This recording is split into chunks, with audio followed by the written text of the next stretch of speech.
Thor, réalisé par Kenneth Branagh en 2011, est un objet plus étrange qu'il n'y paraît. Vu de loin, c'est le quatrième jalon du Marvel Cinematic Universe, un film de transition entre la techno-capitalisme, rutilant d'Iron Man, et la réunion de familles géantes d'Avengers. Vu de près, c'est autre chose, une tentative presque baroque de faire entrer Shakespeare, Jack Kirby, la mythologie nordique, la comédie romantique américaine et le blockbuster post-Star Wars dans le même casque ailé. Le résultat n'est pas toujours harmonieux, mais il a une bizarrerie noble, un film imparfait mais pas anonyme, et dans le Marvel d'aujourd'hui, c'est déjà un petit miracle d'Asgard. Le choix de Kenneth Branagh est en soi un programme esthétique. Branagh n'est pas appelé pour faire du Marvel, au sens industriel du terme. Il est appelé parce que Thor, avant d'être un super-héros, est un prince, et même un prince de théâtre. Fils arrogant, frère rival, héritier impulsif, guerrier trop sûr de son destin, autrement dit une créature branaghienne. Le film ne raconte pas simplement l'apprentissage de l'humilité par un dieu blond tombé sur Terre, il rejoue en version comic book une tragédie de succession. Odin devient un lyre cosmique. Thor un Hotspur bodybuildé. Loki un Hamlet venimeux qui aurait remplacé le crâne de Yorick par un sceptre magique. La meilleure idée du film est là, ne jamais traiter Asgard comme un simple décor de fantaisie, mais comme une cour royale. Les scènes entre Thor, Loki et Odin fonctionnent parce qu'elles ont une tension de palais. Derrière les armures, les capes et les dorures numériques, il y a une vieille mécanique dramatique. Qui est digne, qui hérite, qui ment, qui aime le père, qui veut le tuer symboliquement, qui veut être reconnu par lui. Branagh comprend que la mythologie n'est pas seulement une affaire de monstres et de royaumes lointains, c'est une affaire de famille. Et dans Thor, la famille, c'est une poudrière avec un budget effets spéciaux. Chris Hemsworth, alors encore peu connu, trouve immédiatement le bon dosage. Son tort n'est pas subtil, mais il ne doit pas l'être. Il entre dans le film comme une fresque murale qui aurait décidé de commander une pinte. Il y a chez lui une arrogance solaire, presque enfantine, qui permet au personnage de rester sympathique, même lorsqu'il se comporte comme un imbécile galactique. Le film tient beaucoup à cette qualité. Thor n'est pas cynique, il est immature. Ce n'est pas un mauvais homme, c'est un héros qui n'a jamais été contredit par la gravité. Sa chute sur Terre devient donc autant morale que physique. Face à lui, Tom Hiddleston compose déjà un Loki fascinant, moins flamboyant que dans les films suivants, mais plus trouble. C'est peut-être ici qu'il est le plus intéressant. Pas encore mascotte gothico-charismatique du MCU, pas encore dieu du sarcasme recyclable, mais fils blessé, acteur intérieur, silhouette en train de se fissurer. Son visage travaille par micro-décalage, un sourire qui tombe trop vite, un regard qui se retire, une phrase qui semble avoir été répétée mentalement depuis des siècles. Là où Thor occupe l'espace, Loki l'infiltre. Il est le vrai personnage tragique du film, celui dont la douleur cherche un masque et finit par trouver une couronne. Le film est cependant traversé par une fracture assez visible. Asgard d'un côté, la Terre de l'autre. Sur Asgard, Branagh tente le lyrisme spatial, palais doré, pont arc-en-ciel, salle immense, verticalité monarchique. Sur Terre, le film bascule vers une comédie de dépaysement volontairement modeste, presque sitcom. Thor découvre les cafés, les voitures, les hôpitaux, les vêtements normaux et la diplomatie du mug brisé. Cette partie a du charme, notamment grâce à la simplicité du duo avec Jane Foster, mais elle rabaisse parfois le film à une mécanique plus fonctionnelle. On sent le cahier des charges Marvel. Il faut humaniser le dieu, installer le shield, préparer la suite, faire respirer le budget. Nathalie Portman est une Jane Foster plus utile au récit qu'à elle-même. Le film lui donne une intelligence, une énergie, une curiosité scientifique, mais rarement une vraie autonomie dramatique. Elle sert surtout de regard humain posé sur Thor, de point d'ancrage terrestre, de preuve que le dieu peut apprendre à regarder autre chose que son reflet dans les murailles d'Asgard. La romance est moins une passion qu'une nécessité de structure. Elle fonctionne parce que les acteurs ont de la douceur, mais elle reste un peu esquissée, comme si Branagh avait davantage envie de filmer deux frères qui se déchirent qu'un couple qui s'émerveille sous les étoiles. Visuellement, Thor est célèbre pour ses cadres inclinés, parfois jusqu'à l'obsession. Branagh penche sa caméra comme si le monde Marvel venait de découvrir qu'il avait un problème d'oreille interne.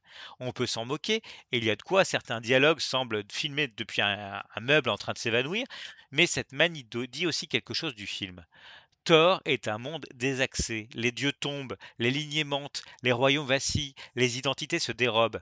Le Dutch angle devient presque un symptôme. Le cadre ne tient plus droit parce que la filiation elle-même est tordue. L'autre tension majeure du film concerne son imaginaire plastique. Asgard est à la fois splendide et kitsch, parfois dans le même plan. On pense à Flash Gordon, à la science-fiction baroque de la fin des années 70, aux couvertures cosmiques de Jack Kirby, à une version Wagner pour centre commercial intersidéral. Le film n'a pas encore l'assurance visuelle que Taika Waititi donnera plus tard à Thor Ragnarok, mais il a cette naïveté précieuse des premiers Marvel. Il ose encore avoir l'air un peu ridicule. Il ne cache pas complètement ses ailes en plastique. Il croit à son royaume doré, à ses marteaux, à ses gardiens de pont, à ses serments solennels. Cette croyance sauve beaucoup de choses. Dans l'histoire du MCU, Thor est un film fondamental parce qu'il force l'univers Marvel à élargir son registre. Après le militaro-industriel et la technologie Stark, voici la mythologie, les mondes parallèles, la magie rebaptisée science avancée pour ne pas effrayer les spectateurs allergiques au merveilleux. Le film marche sur une corde fine, rendre acceptable un dieu nordique dans le même univers qu'un milliardaire en armure. Il y parvient en jouant la carte du contraste. Thor n'arrive pas dans le monde moderne comme un super-héros, mais comme une anomalie culturelle, un chevalier médiéval tombé dans une station-service, un demi-dieu coincé entre Arthur Conan Doyle et un dîner du Nouveau-Mexique.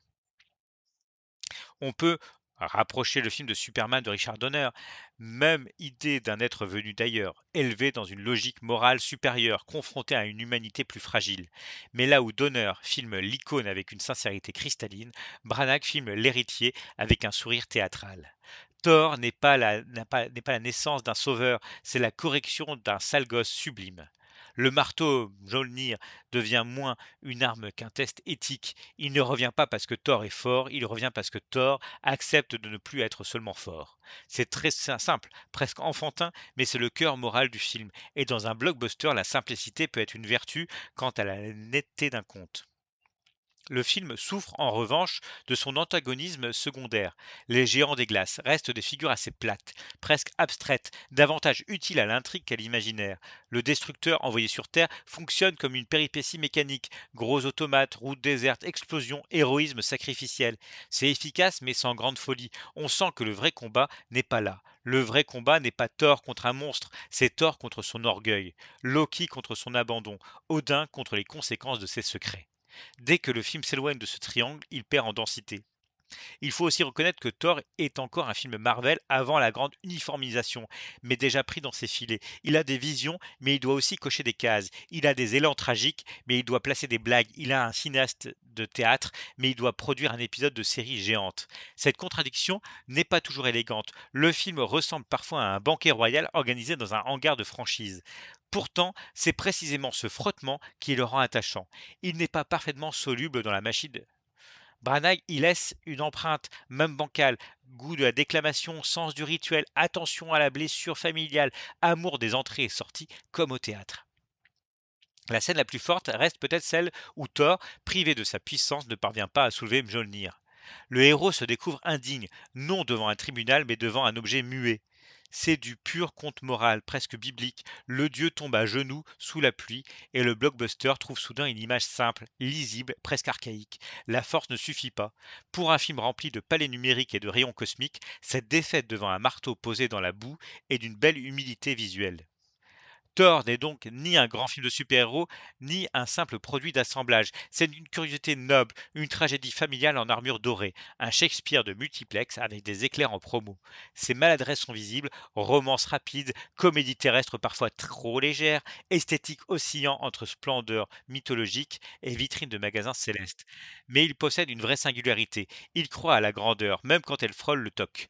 Il croit au père, au fils, aux frères, au serment, aux chutes, au pardon impossible et surtout, il comprend que le super-héros n'est intéressant que lorsqu'il perd ce qui le rendait confortable. En cela, le Thor de Kenneth Branagh reste l'un des films les plus singuliers de la première phase Marvel. Pas le plus maîtrisé, pas le plus spectaculaire, mais peut-être l'un des plus sincèrement dramatiques. Il a quelque chose d'un prologue d'opéra joué dans une boutique de comics. Parfois trop brillant, parfois trop raide, parfois franchement bizarre, mais traversé par une foi presque désarmante dans le pouvoir du mythe.